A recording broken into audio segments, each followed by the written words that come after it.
do it. So I think it came to a point where we had such a tolerance because we were doing it every day and then just like sniffing it. It wasn't hitting as hard anymore. And I don't know. I feel like it was probably me. Like I was probably like, let's just shoot it, you know? And then, yeah, like it got bad because then you're using so much, like it's so expensive. And I was like stealing to support it, stealing from my parents. Like I had this rule that I wouldn't steal from my friends ever, but I'm sure I did a couple times at least. But yeah, I mean, I was just relentless, like stealing money from my parents, and they just like couldn't do anything about it. Like my This is Rock Bottom with Ryan. No sugarcoating, no filters. The pain, the chaos, the truth. No bullshit. Just recovery.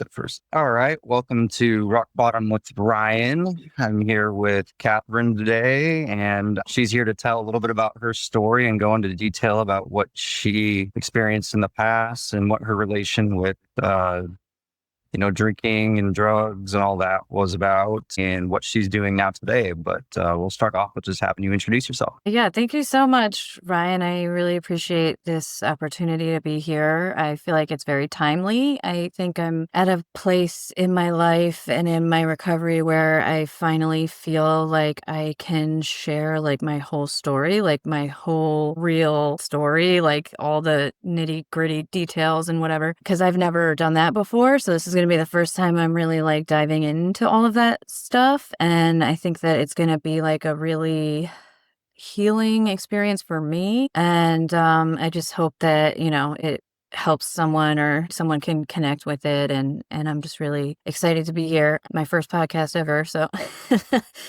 thank you. Well, I'm excited. I'm excited to hear your story and excited for see what you have to say. And I'm sure it will help a lot of people based on what we talked about on the phones.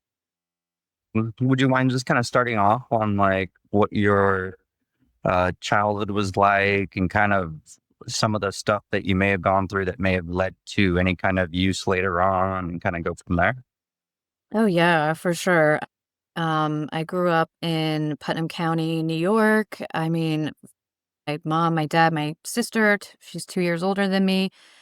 And, um, middle class family, like had pretty much all of the things that I needed. But, my parents had like really dueling parenting styles. Like my dad was like really strict and angry and yelled a lot. And my mom was like the complete opposite, like very coddling and like loving and caring. And yeah, I think that like dual dynamic kind of was very confusing for me. And like, yeah, my dad like scared me when he would get angry. My mom was a nurse and my dad is an architect. He owns his own business and he works from home. And I just remember like always hearing him as a kid growing up, like yelling and cursing upstairs. Like he's just a very angry man. And, he was a drinker too. Like he would drink his beers every night. And, he would take his anger out on me sometimes and yell at me and like call me stupid for like doing like stupid little kid things. And like he didn't really know how to handle having little kids, I think. But yeah, otherwise there were really good moments too, like with both of my parents, obviously. So it wasn't all bad. And I always told myself like it wasn't that bad. It wasn't that bad. Like I have nothing to like feel bad about. Like I would downplay it a lot, but it did affect me, like the way that he spoke to me. And he would get physical sometimes with like spankings and stuff that not like he was like beating me or anything, but those moments really impacted me. Like I have vivid memories of him like dragging me out from under the bed and like spanking me, and that like terrified me. So, Yeah. I mean, besides that though, like I feel like I always kind of just had like a disposition where I was super timid, anxious as a kid. And I remember just feeling terrified of people, like adults and strangers, especially, but even like other kids. Like I just felt like unsafe in my body all the time. I had really bad anxiety. And then, as I got I didn't know how to like regulate my emotions either. Like even as a really small child, like I would kind of lash out. And I think I told you this on the phone. Like my first addiction, which I didn't even realize it was self-harm when I was doing it. I was such a young child. Like I would have these like bursts of anger where I was just so angry and I would just like scratch my face and like rip my hair out because I didn't know how else to like process those emotions. And that definitely became a problem later on. But yeah, I mean, my parents were like overall pretty good besides like my dad being an angry dad. You know what I mean? Like, but there was then, I guess when I was around 8, 9, 10, there was like sexual abuse from a neighbor who was this boy who was like a few years older than me, but was like really like obsessed with like sexual stuff. Abuse went on for a few years, and that definitely impacted me too. It was very confusing for me, and, like, I didn't tell anyone until much later on, but, yeah, I mean, when I was 10 years old, this was kind of like a huge turning point for me in my life. My older sister, like, showed me this cool trick, like, you spray perfume in a little cup and then light it on fire and like, "Oh, wow, look at the fire, it looks so cool." And then you just, like, put it out.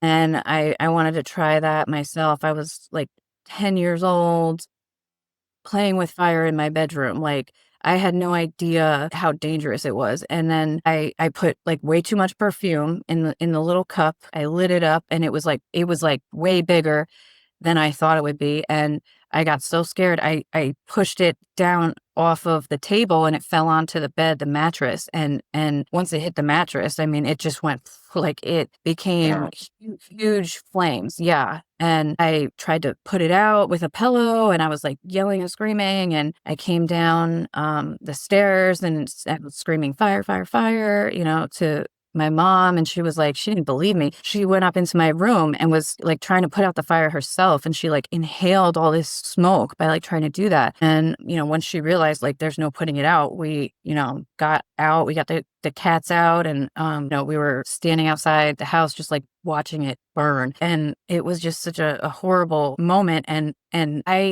obviously, I blamed myself, like, my parents never said that it was my fault, they never tried to place blame on me, I mean, they tried to make me feel better about it, they were like, "Listen, we lost the house, like, we lost the entire second story, my bedroom, my parents' bedroom, my dad's office, all of his work gone, and then the water damage from the fire hoses, like, putting out the fire on the first floor, like, it was so bad, like, we just couldn't live there anymore, so we were displaced and lived with my grandma for 6 months while they were rebuilding the house, and, my mom tried maybe to make me feel better about it, saying, like, "Listen, we're getting all new stuff, like, we're getting a brand new house, like, it's gonna be beautiful," but, like, I just straight, like, hated myself, like, I was like, "I am a horrible human being. I did the worst thing that could possibly happen." So that was something that was definitely like a huge thing for me. And I didn't even realize how that played into my life as I got much older.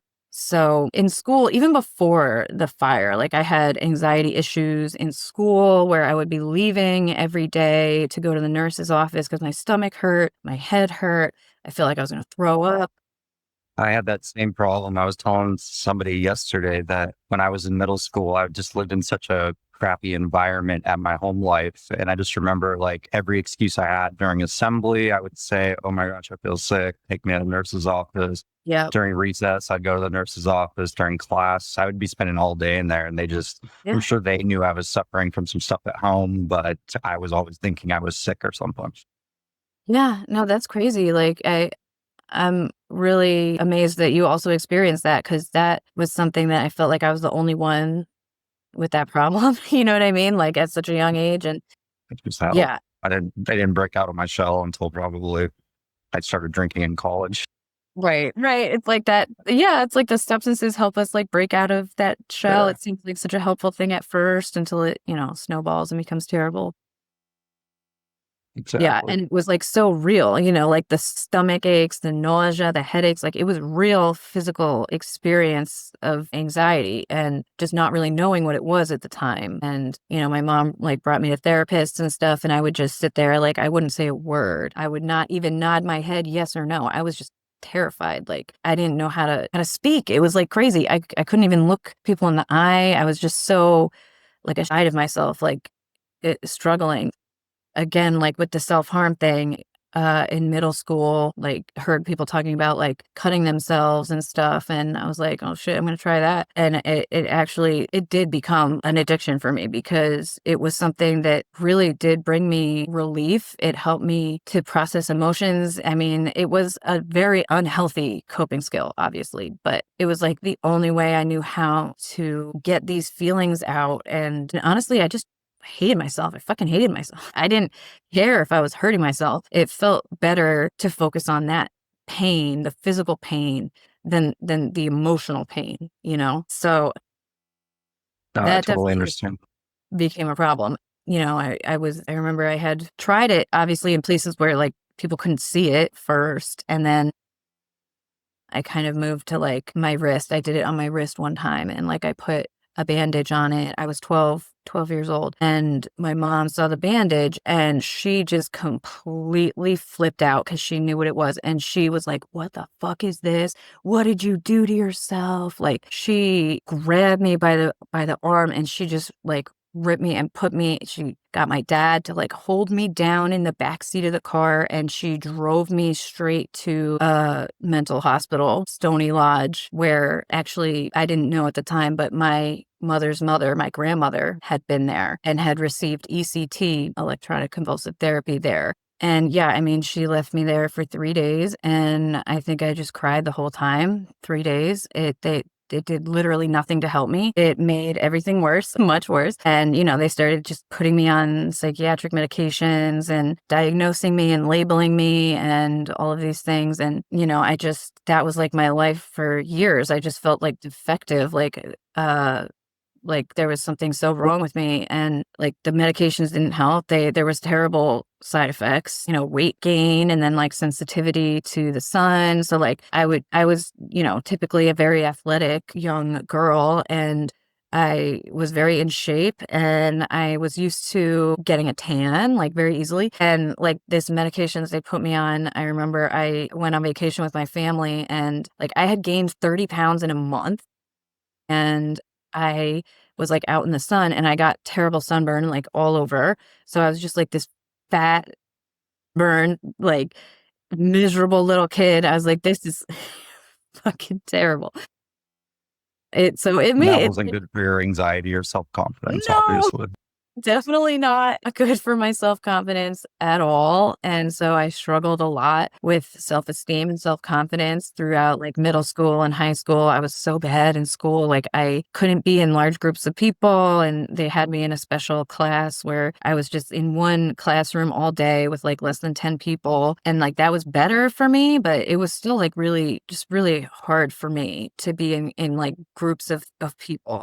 It wasn't until, like, I discovered like smoking weed and drinking that I was like, wow, okay, so this actually works way better than these psych meds they're trying to give me. And I think I'm just gonna like do this. Like I remember like being taught about drugs, like the DARE program, and like drugs are bad and evil. And I was like, well, actually like they feel really good, and I don't really care. I don't really care about my health. I didn't care about my health at all. And, at that age, like you kind of have that feeling of like being invincible too. And I really just didn't care. So like once I discovered drugs and substances, I was like, this is what I'm here for. Like I'm gonna do this as much as I can and nothing else, because that's like all I cared about was hanging out with my friends. I found a group of friends through using substances like smoking weed and drinking that, I finally felt like I could be okay in my skin, like I had some control over my emotions and how I was feeling. And it brought me relief, and it helped me connect with people in a way that I was never able to before. So it seemed like such a good thing. But I was honestly like so reckless with it. Because I just didn't care. And like I hated myself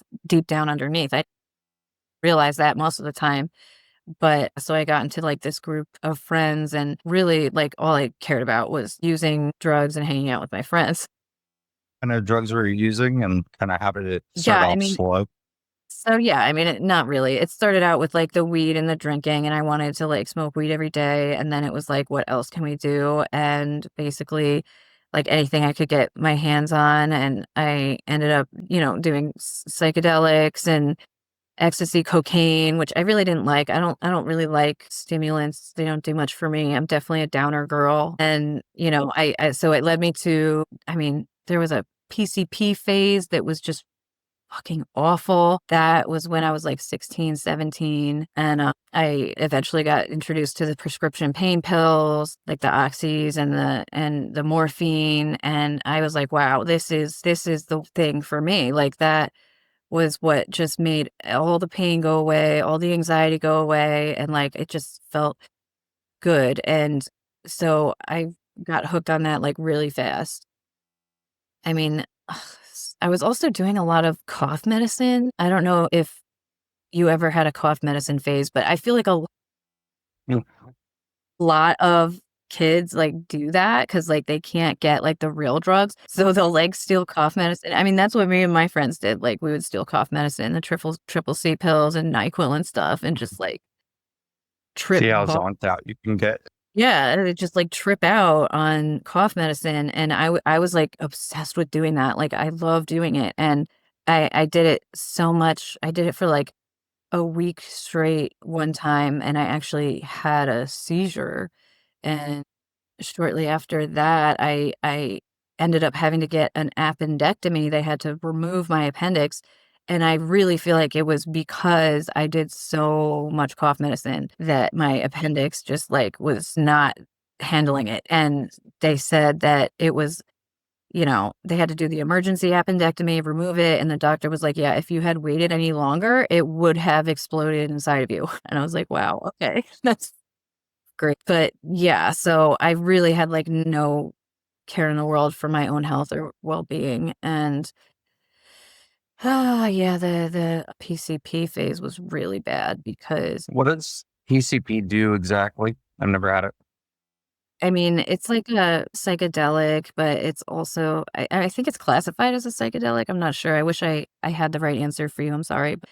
I mean, it is definitely has psychedelic qualities, and, I mean, I would, like, smoke it, and it would feel so good for, like, 5 minutes, and then it would get dark, like, real fast, and I would think that, like, I was dying, and I would always try to, like, kick out the windshield in the car, and I would have like, there were times where I had, like, completely lost control of my body and had, like, convulsions. It was, like, fucking crazy. And also, like, with the PCP, like, you don't feel any pain, and so you can, like, easily hurt yourself. I had gotten really still into, like, the self-harm stuff, right? Like, that was still a major coping skill for me too, and it got pretty bad with the PCP because I couldn't feel the pain, and I think I told you this on the phone. When I was 16, I feel like everything bad happened when I was 16, like, 16 was really bad. I mean, it was fun, but also terrible. But, yeah, I had taken my first driver's test, but I had been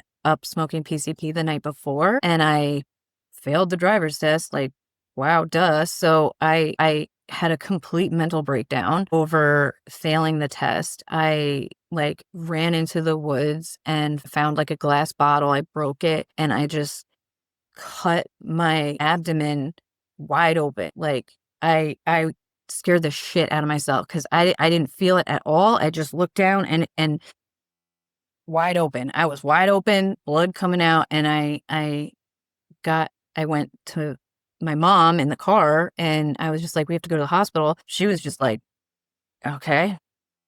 I mean, like, unfazed. She was, like, unfazed. It's crazy. And so, yeah, we get to the hospital, and they, like, stitch it up. They had to do a bunch of internal stitches and external stitches and staples, and it was deep. It was really deep, and it scared the shit out of me, and the doctor said if you had cut any deeper, you could have spilled your guts, like, your guts could have come out, and that scared the shit out of me.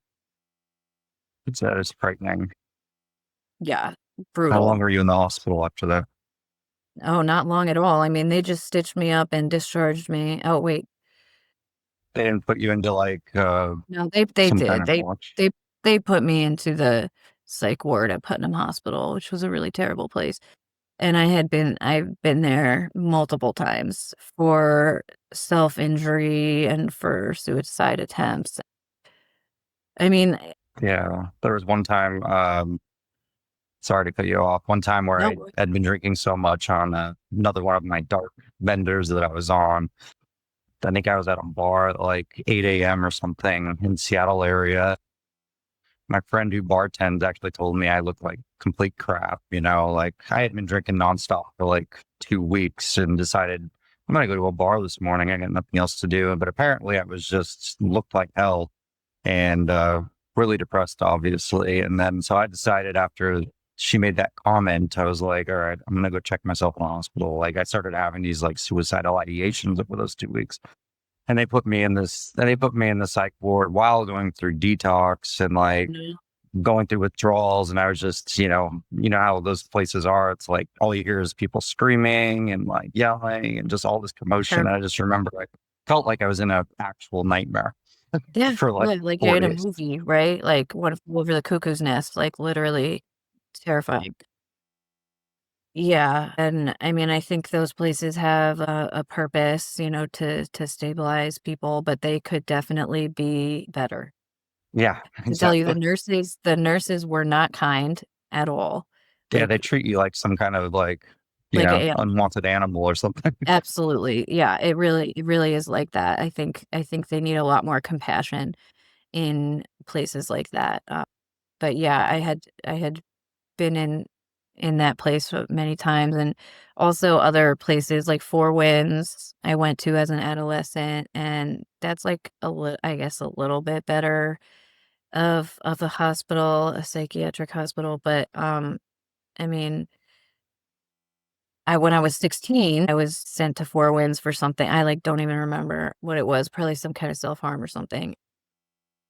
How many times do you think you were hospitalized for self-harm type things? Like at least 8 times. Wow. So a lot. Do you recall like what was going through your head a lot of those times? Was it usually the same thoughts and feelings or just a dark place? Do you recall?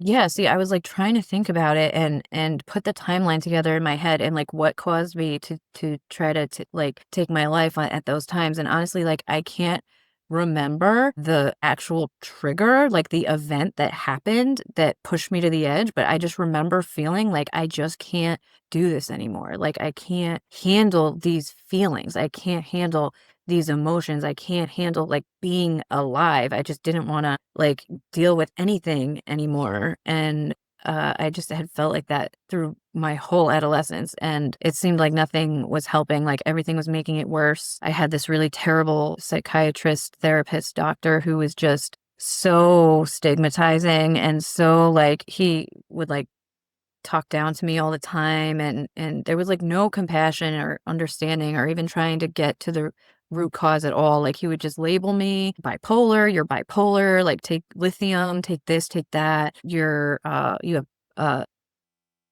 borderline personality disorder," this and that, and, I like, was just throwing no. out all these titles and Yeah, not yeah. actually helping you.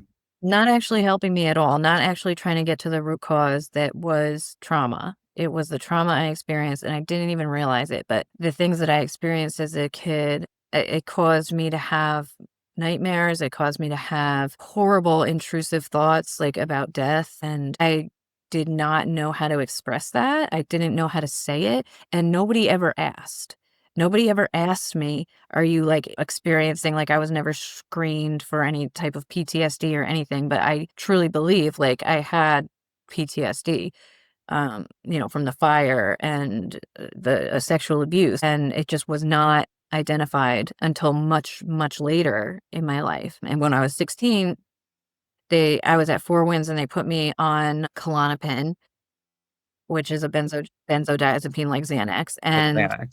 I was on yeah. that for years. I think there's a note in my all the doctor's offices not to give it to me anymore because every time I even up until like a year ago when I'd go in saying, I have anxiety, please give me like clonazepam or something. And they're just like, well, we can't give that to you. I'm like, because I was an addict like 12 years ago. I just can't get Yeah. my hands on it. Not that I want Yeah. it anymore, but Right. it's It interesting. might They just won't give it. Yeah, it might be a good thing, but I mean, it has its place, for panic. And I mean, I had panic attacks and severe anxiety, so it has a place for that. But the way that they prescribe it, like daily, multiple times a day for years, actually has like horrible consequences long term Yeah. for people's health. I mean, the withdrawal from long term benzodiazepine use is horrendous. It's as bad as alcohol withdrawal, not worse. Yeah, yeah. No, it's terrible. I mean, it can make you psychotic. Like, I had a literal psychotic break in detox, and nobody even realized. I didn't even realize until much later when I learned about benzodiazepine withdrawal that it was because of that. They did like a quick taper, and you can't really do a quick taper because you have terrible withdrawal. It has to be a very long, slow taper. I like Suboxone taper or something. Just has to go Right. extend over a few years or something. Exactly, yeah, like, real slow, you gotta go real slow, but yeah, like, the first time they gave me Klonopin, I remember, like, I was just terrified. I was hiding in my room at Four Winds. I didn't wanna come out, I didn't wanna see anyone, I didn't wanna talk to anyone, I was just so scared. And then they gave me this pill, and it all went away. All the fear went away. I wanted to come out of my room. I wanted to talk to people. I wanted to connect. I wanted to engage. And I was like, "Oh my god, like, this is the answer. They we finally found the pill, like, we've been searching for this magic pill this whole time. I finally found it." I remember my mom came to pick me up. I came out crying to her like, "Mom, we finally found the pill. Like, this is it. This is the pill that's gonna fix me." And it made things so much worse. I mean, if they had, like, given me guidance on, like, how to properly use it, and maybe it could have turned out differently, but the way that they prescribed it to me was 1 milligram 3 times a day, which is a lot, and I would, take it every day, and I would start to, like, save it up and then take, like, a whole bunch all at once. I would, like, crush it up and sniff it, which was kinda dumb. It didn't really do anything different. I would do that too. I never Just noticed a do difference it. either. I would just make my nose green and stuff from the powder. Yeah, just, like, dumb Lengths stuff will like go to. Yeah, exactly, and, it turned me into someone. I went from having no ability to speak my mind at all to just word vomit, like, saying the dumbest shit ever, like, no filter. Like, I had no filter, and it was actually so embarrassing, like, thinking back on the way that I behaved, it was so embarrassing, and it became such a long-term problem. But then the Klonopin mixed with the opioids, the pills, the pain pills, and then which later became heroin, and I sought out the heroin, like, for sure, because I didn't care about my own well-being. I didn't care if I died or not. Honestly, I kinda wanted to die, so I was like, "Yeah, fuck it. I'm let's do the heroin." And then that obviously became a huge problem, went from sniffing it to shooting it, and the mix of the benzos and the heroin is extremely risky, and because of that, I overdosed many times. Thank God I was never alone when I overdosed. I was always with a partner. I always had a boyfriend. I always had a boyfriend that I was using with who would help me get the drugs because I was so shy and timid. Like, I couldn't make those connections myself. So I always had to have, like, a partner, someone Yeah, that was somebody to be kind of codependent with. Exactly. Like, yeah, totally get it. Yeah, I So, mean, like, when you started shooting up, was that just out of curiosity, or was it like somebody's like, "Hey, you should definitely try this. You'll get better, like a better high out of this." How? well, I mean, my boyfriend and I, like, we had been sniffing it together, and, we told each other that we weren't going to do the IV drug use. Like, we were like, "Yeah, we're not gonna do that." In the back of my mind, I always wanted to do it because I just didn't care about myself, and I just wanted to, like, feel good. And if it was gonna help me feel good, then I just wanted my dad would hide his wallet, like, under his pillow when he was sleeping, and I would just go in his room and take it. Like, it didn't matter if he woke up or not. What are you gonna do? Yell at me? I don't give a shit. Like, I'm taking the money. And, like, I was just like, relentless. I just did not care, and, How you much, know like, how much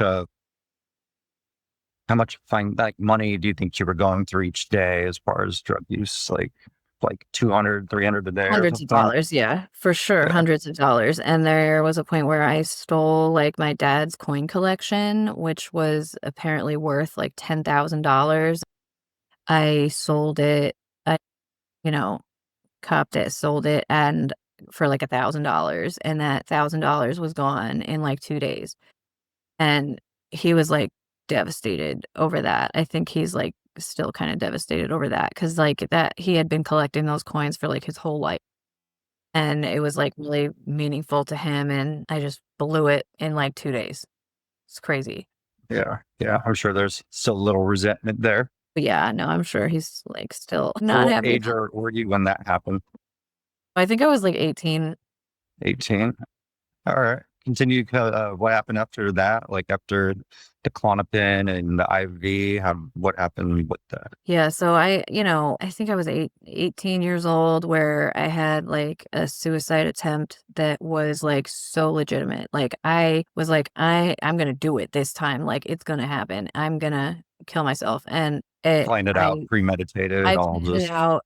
Yeah, and I went and cut up the garden hose, my parents' garden hose, and I duct taped one side of it into the exhaust pipe of my car. I wrapped it around to the window, and I duct taped the other side of the hose to the window so that the exhaust would come directly into the window, and it was, like, I don't know, 3 or 4 o'clock in the morning, and I was just, like, sitting in the car. I started the car. I was just, like, taking deep breaths. I was, like, smoking a bowl of weed, and I was just like, "This is it."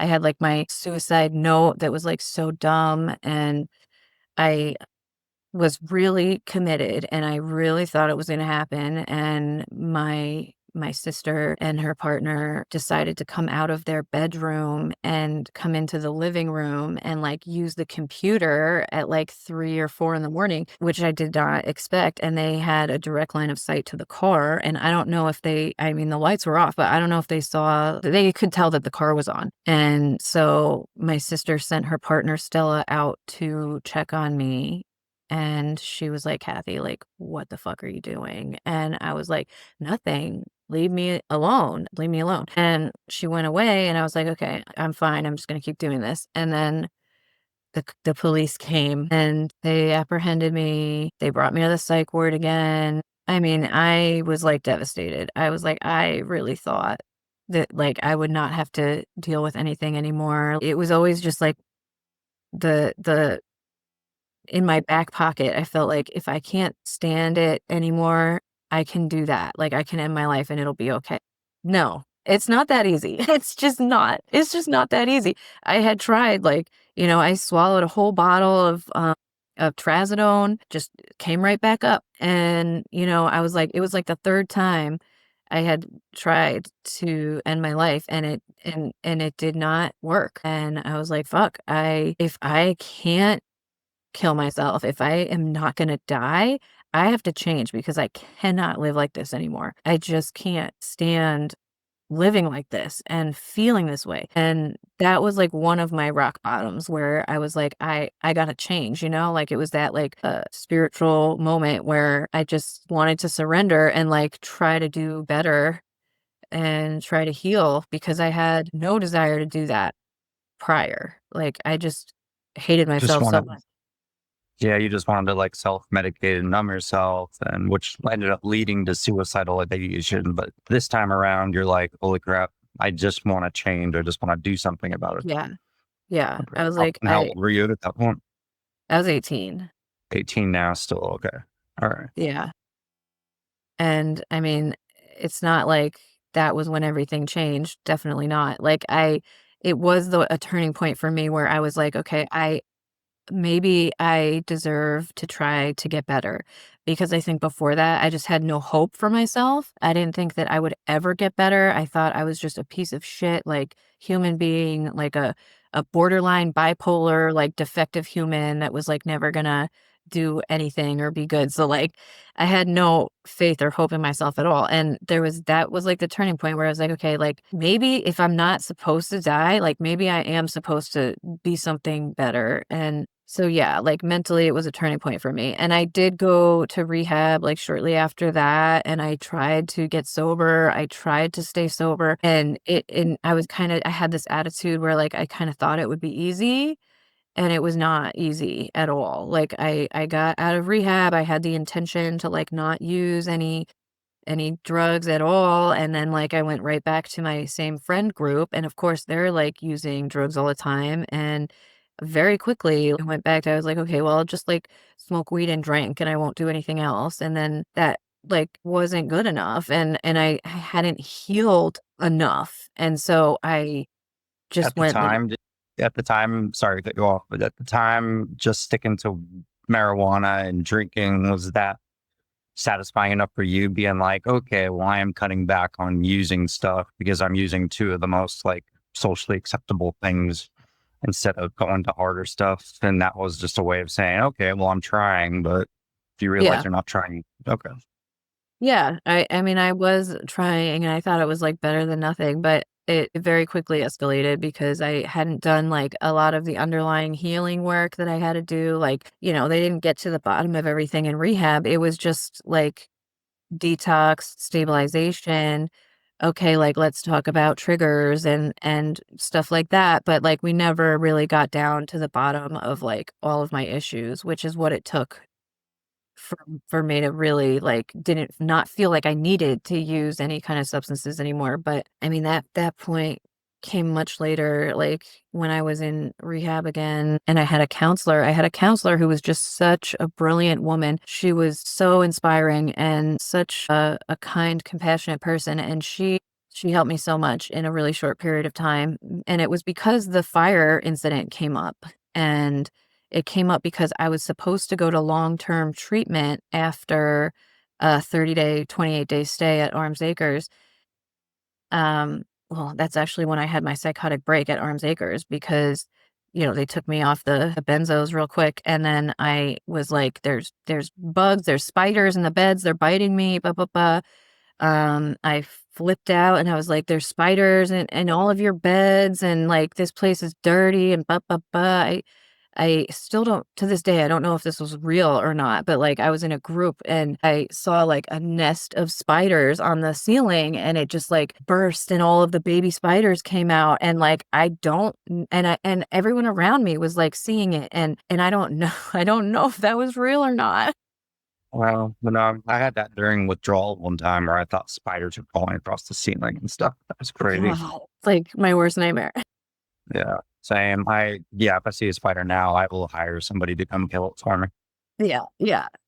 Yeah, and I mean, like, I actually flipped out to the point where I ran away, like, I ran out of the facility and was just, like, straight walking down the street, and one of the counselors was, like, following me out the whole way, and I'm like, "Go away, like, yeah, I'm not coming back," and I walked, like, to the townhouse of this place where I had been a guest previously, a patient, whatever, and I was just someone was outside, and I was like, "Hey, what's up? Like, I just escaped from, Arms Acres, cigarette?" And he was like, "Okay." And then I was just, like, smoking a cigarette, and then the police car came up, and I was like, "Oh, they're here for me." And then they brought me back, and it was funny because the policeman in the car recognized me, and he was like, "You went to Mayapack Middle School and high school, right?" And I was like, "Yeah." And he was like, I was stationed there." Like, he was like the policeman at the school, and he remembered me, and I was like, "You remember me? Like, that's crazy." And he was like, "Yeah." And they brought me back, and they convinced me to stay, and I had talked to the psychiatrist at Arms Acres about the fire and how it was like an accidental fire, and she put in my chart that I was a fire starter. So, trying to get into long-term treatment,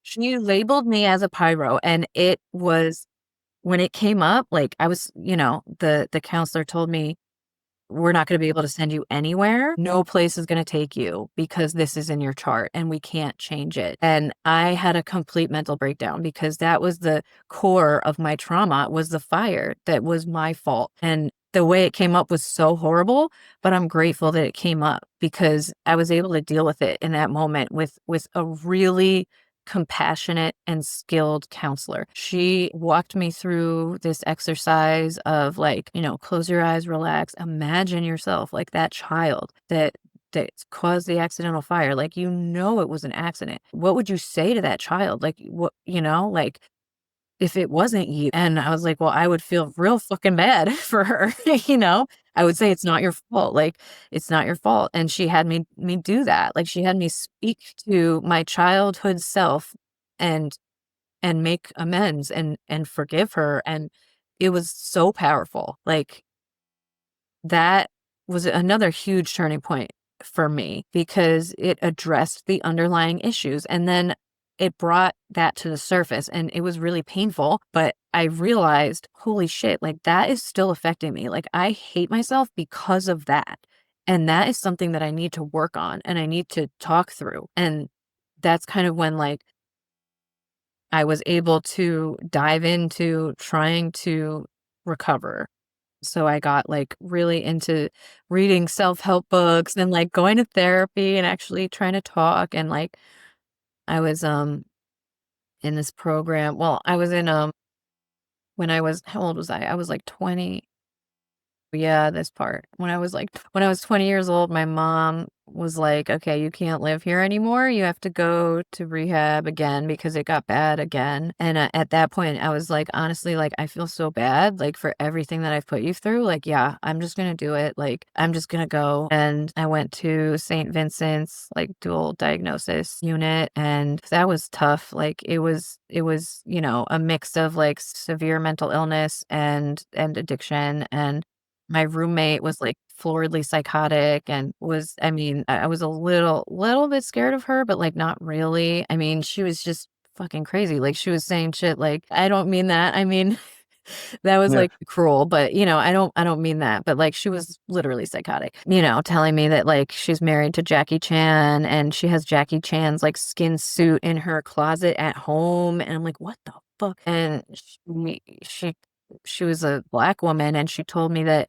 she used to be a white woman, and she used to live on Venus, and, like, these aliens came and, like, painted her skin black and, like, plucked out her eyes and put brown eyes in and dyed her hair and all this stuff, and I was like, "Damn, that's fucked up." Like Wow, that even like as a schizophrenic, I mean, I wasn't sure how she would come up yeah, with this she stuff. definitely had, like, schizophrenia or Yeah. schizoaffective disorder, and so, like, being, around those type of people I was around those type of people a lot, and, like, I kind of identified as, like, a mentally ill person because I was around them so much, and I was like, "This is just me," and it's crazy now, like, how different it is, like, I live a normal life, it's crazy, but yeah, the whole St. Vincent's thing, I was gonna say, when I turned 21 years old in St. Vincent's. It was, like, the worst birthday ever, and I was supposed to go to this long-term housing program. It was, like, a mental health diagnosis first, so you had to have severe persistent mental illness as a primary diagnosis, and then substance use disorder. Some people had it, some people didn't, but everyone had severe persistent mental illness in this program in this house where I was, like, living with, like, 13 other people, and I was supposed to go there. It's called Search for Change. I knew in St. Vincent's that I was gonna transfer there, and somebody showed me a newspaper article about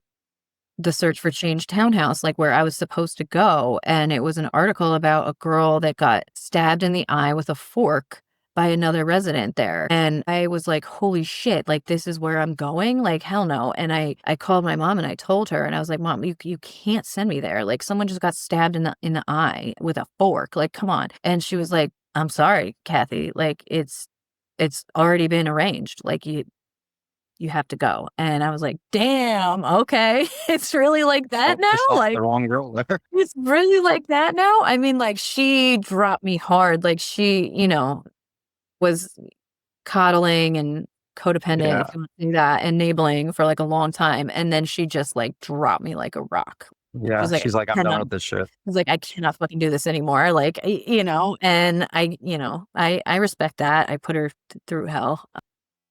And so, yeah, I went to the house and it was I feel very complicated about it because it was both traumatizing and extremely helpful. So like, like they taught me skills like how to do my own laundry, how to make my own phone calls, how to cook my own food, how to clean, things that I didn't know how to do, like, cause I was never taught, cause I was like so mentally ill and incapable. Like my mom would do everything for me. So they taught me how to do those things. They taught me how to be more independent. And that was so important for me. But like the environment, it was just so hard to be there. It was so hard to live with like 13 other mentally ill people, like it was just a really tough environment.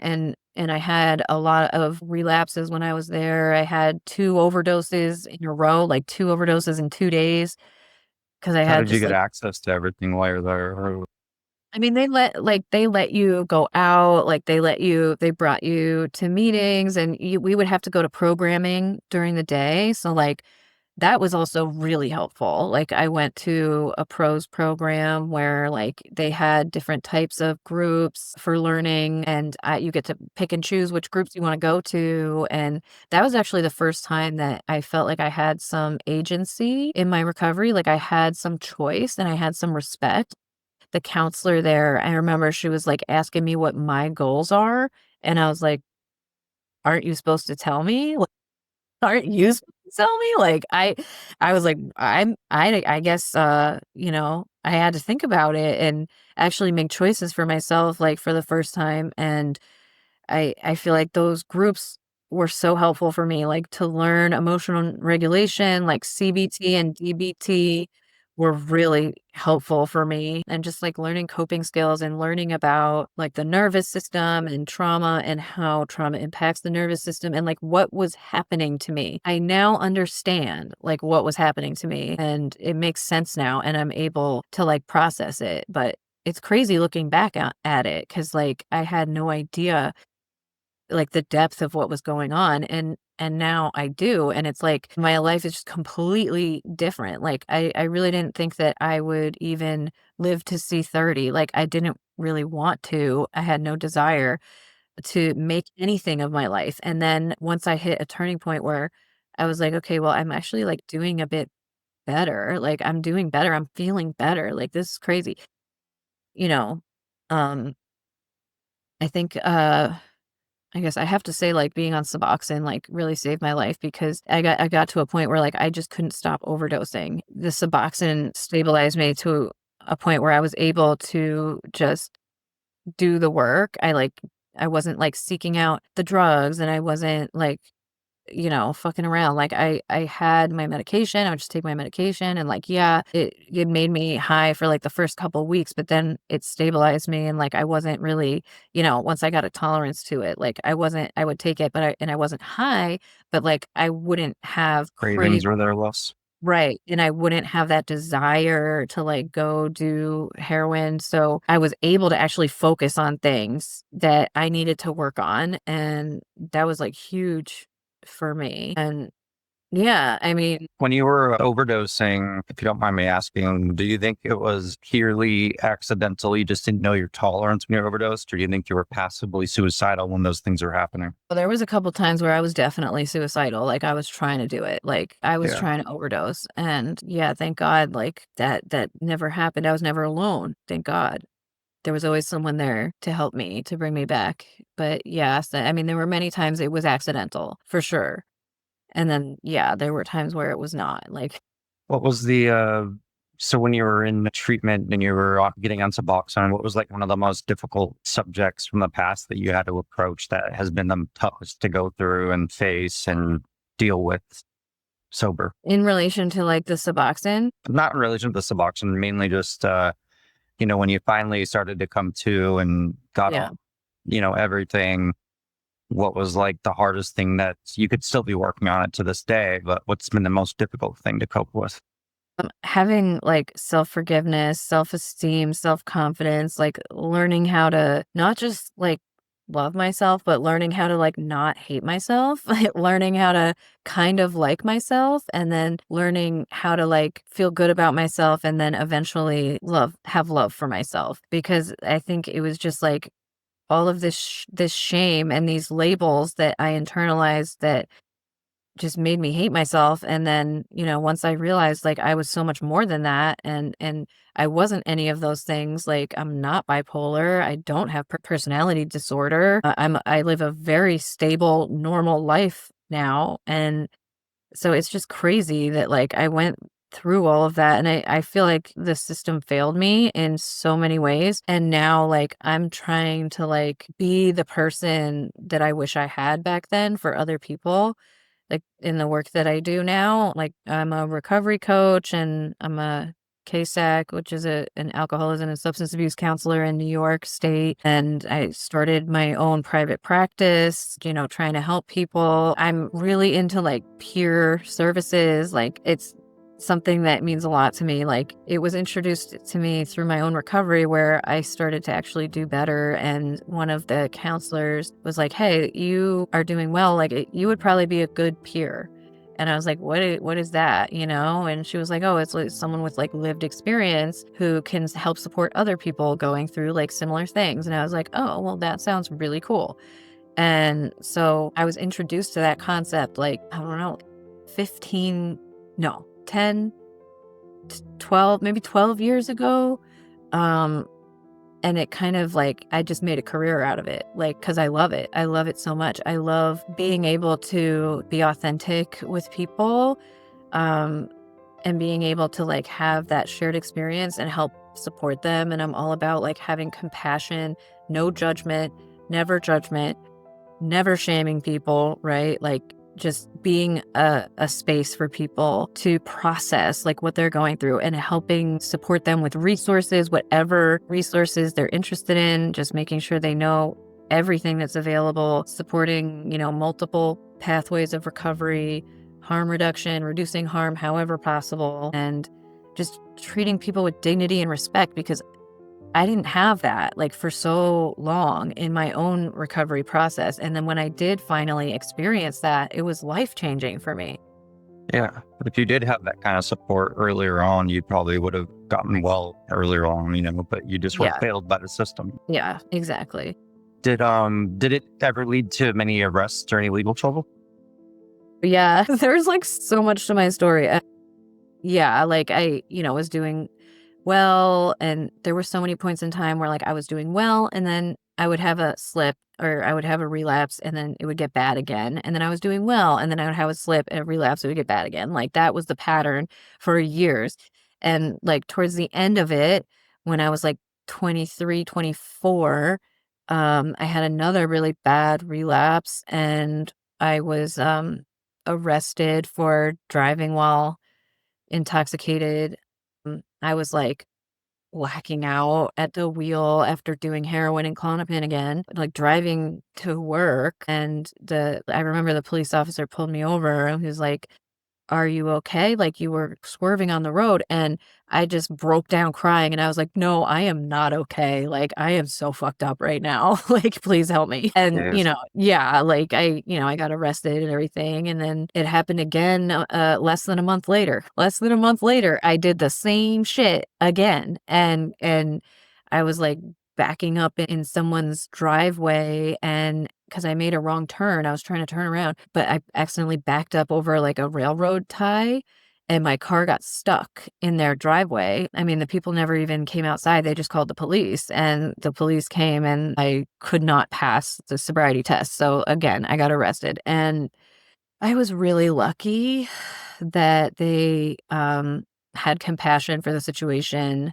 and decided to like merge the charges and just do one charge for DWAI.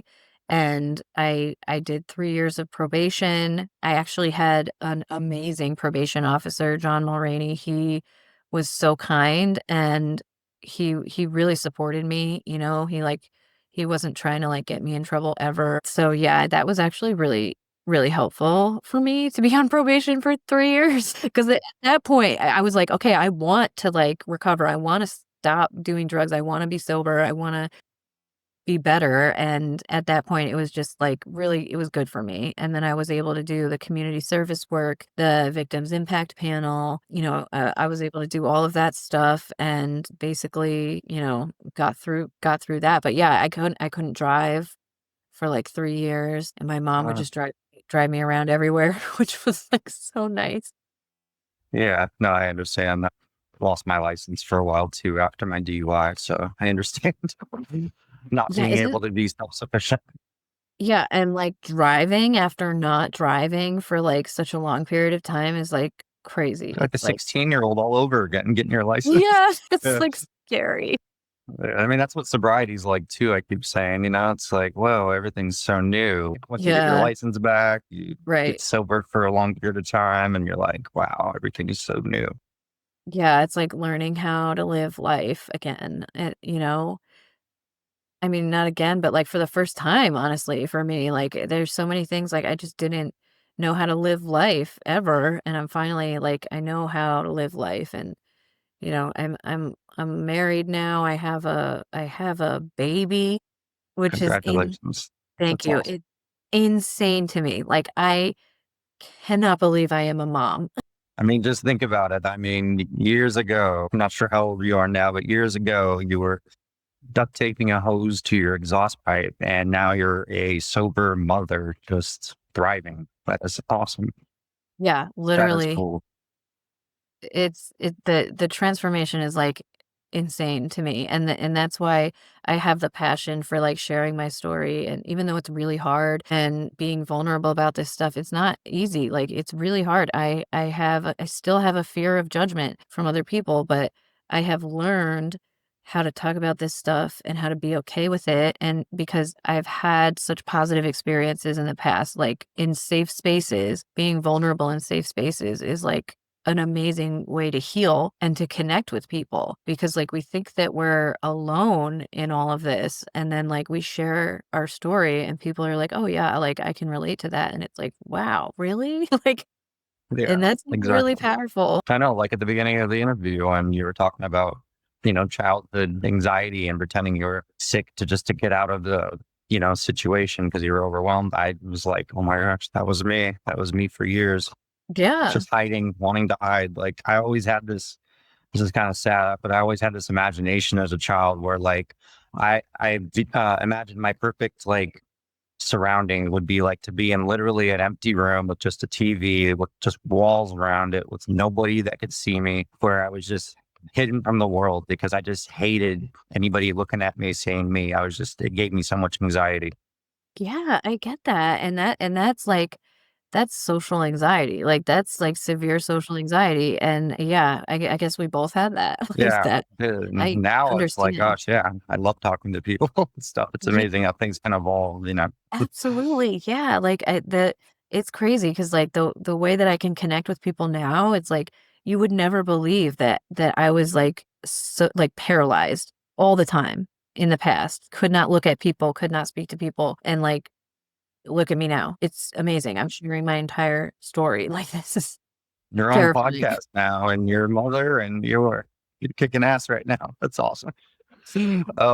Is there any other like aspects of your story that you would like to share before I ask a couple closing questions? No, I mean, I just want everybody to know that, even if it feels like you're alone, even if it feels like you're never gonna get better, you're never gonna feel better, just like don't give up. Like never, ever, ever give up because you can get better, you can feel better, you can process things, and you can become so much more than what you might think right now. And that's like basically my message.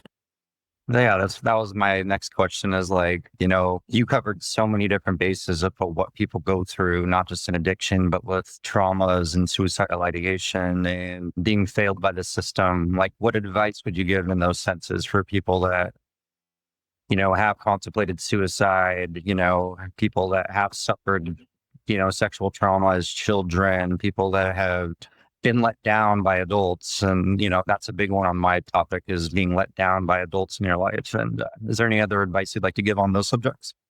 Yeah, that is so hard. And I would just say make sure like try to find some agency, like try to find some control, try to find some way that you can have make decisions in your own recovery and in your own treatment. Look for providers that are trauma informed, that know what they're talking about, that are compassionate and non-judgmental because that makes all the difference. If you have a provider that is making you feel like shit, dump them. Get away from them. Go find someone who's going to have compassion and understand and actually try to get to the root cause. That's what I would say. Rock Bottom with Ryan. No bullshit, just recovery.